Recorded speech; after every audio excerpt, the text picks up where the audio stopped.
नमस्कार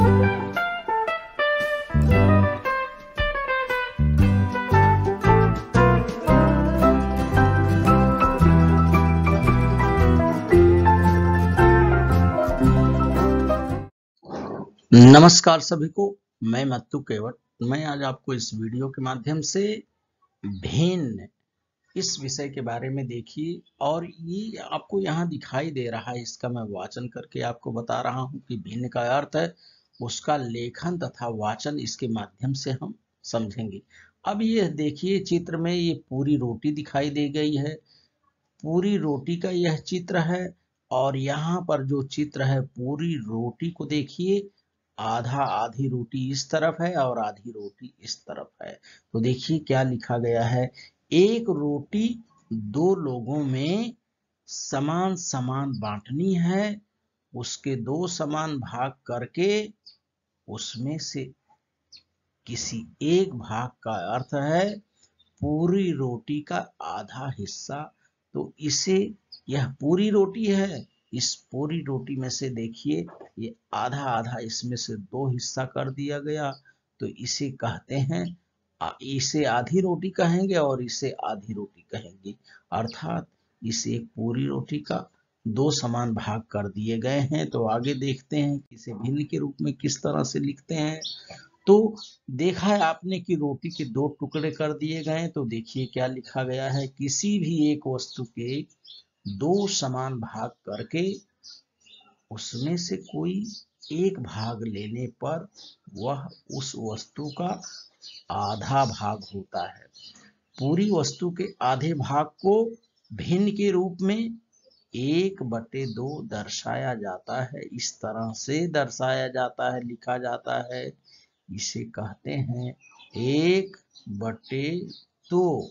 इस तरह से वाचन करते हैं। जैसे देखिए, एक पूरी वस्तु है, ये आयत दिखाई दे रहा है, एक बॉक्स के टाइप। इसमें से आधा आधा कर लिए तो 1/2 ये हो गया और 1/2 ये हो गया, अर्थात इस दोनों का आधा आधा बंटवारा हो गया, बट गया है। अब यहाँ रोटी को देखते हैं, तो आधा हमने सीख लिया, और आधा अर्थात 1/2 के रूप में आधा लिखते हैं। अब हम पाव देखते हैं। देखिए पूरी रोटी है।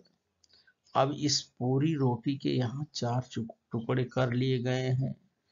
एक रोटी को 4 लोगों में समान रूप में बांटना है। उसके 4 समान भाग करके प्रत्येक को उसका एक भाग दें तो वह रोटी का पाव अर्थात चौथाई भाग होता है। यानी रोटी का देखिए, यहाँ ये पूरी रोटी थी, इसके 4 टुकड़े कर लिए गए।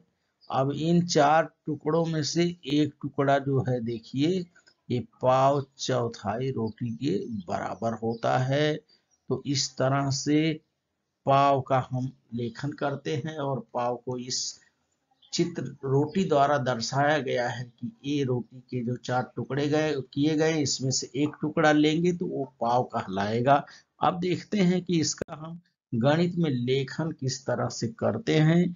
तो किसी वस्तु के 4 समान भाग करके उसमें से कोई एक भाग लेने पर उस भाग को भिन्न के रूप में 1/4 द्वारा दर्शाया जाता है, इस तरह से। तो 1/2 और 1/4 ये भिन्न है, इसे भिन्न कहते हैं।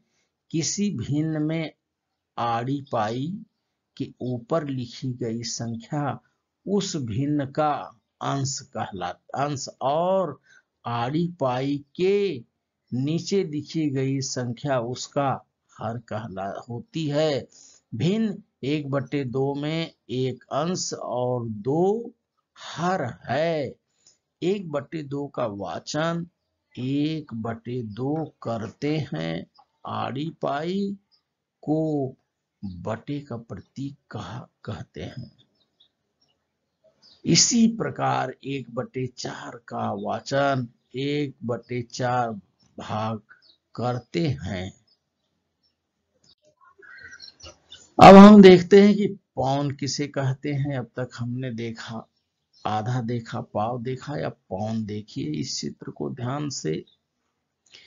3 पौत्र पौत्रियों ने आपस में मिलकर एक केक खरीदा और दादाजी से कहा कि हम चारों को इसे आपस में समान समान बांट दे। दादाजी ने उस केक के 4 समान हिस्से किए। उनमें से एक भाग का अर्थ है पाव केक दादाजी ने राजू को, रानी और पिंकी प्रत्येक को पाव पाव भाग दिया और बचा हुआ पाव भाग अपने लिए रख लिया। दादाजी ने दोनों पौत्रियों को पाव धन पाव अर्थात आधा केक दिया और तीनों बच्चों को मिलाकर पाव धन पाव अर्थात पौन केक दिया। आधा और पाव मिलाकर भी पौन होता है। अर्थात देखिए ये 1/4 1/4 1/4 अर्थात ये 3 हिस्सा, इसमें से 3 हिस्सा ले लिए तो ये पौन कहलाता है। और पौन को लिखने के लिए 1/4 इस तरह से उपयोग में लाते हैं। अब आगे देखते हैं कि भिन्न के रूप में किस तरह से हमें समझना है। तो किसी एक पूरी वस्तु के 4 समान भाग किए, उनमें से 3 भाग ले लिए तो इस प्रकार लिया गया कुल भाग अर्थात पौन भाग होगा। भिन्न के रूप में इसे 3/4 द्वारा दर्शाया जाता है। भिन्न 3/4 का वाचन 3/4 करते हैं। कुछ और भी हम देखते हैं। अब हमने देखा आधा देखा, पाव देखा और पौन देखा। तो और देखिए चित्र के माध्यम से क्या दर्शाया गया है। यहाँ पर संलग्न आकृति में वृत्ताकार चकती दिखाई गई है। इसमें 5 समान भाग किए गए हैं। इनमें 3 भाग रंगे हुए हैं। इस चकती के रंगे गए भाग को हम भिन्न में 1/5 3/5 द्वारा दर्शाते हैं। भिन्न 1/5 धन 1/5 धन 1/5 मिलकर 3/5 होता है। अतः 1/5 धन 1/5 धन 1/5 बराबर 3/5 होता है। किसी वस्तु के 5 समान भाग किए और उनमें से 3 भाग ले लिए तो लिए गए कुल भाग को इन 3/5 द्वारा दर्शाते हैं। अर्थ यह है कि भिन्न 3/5 का हर 5 यह दर्शाता है कि वस्तु के कितने समान भाग किए गए हैं और अंश 3 यह दर्शाता है कि उसमें से कितने भाग लिए गए हैं। तो ये हमें ध्यान में रखना है कि वस्तु के कितने भाग किए गए हैं और अंश 3 यह दर्शाता है कि उसमें से कितने भाग लिए गए हैं। तो हाँ, अब देखिए इस पट्टी को ध्यान से देखते हैं। इस पट्टी के कुल 7 समान भाग किए गए हैं। उनमें से 2 भाग रंगे हुए हैं। अतः पूरी पट्टी का 2/7 भाग रंगा गया है। इसमें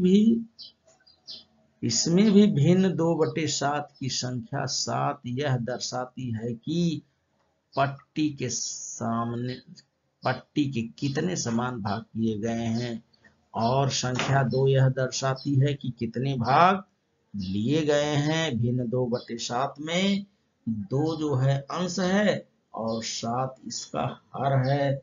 भिन्न 3/4 3/5 2/7 की भांति ही 8/11 तथा 7/13 जैसे भिन्नों का भी अर्थ समझना है हमें। तो इस तरह से हमें क्या करना है कि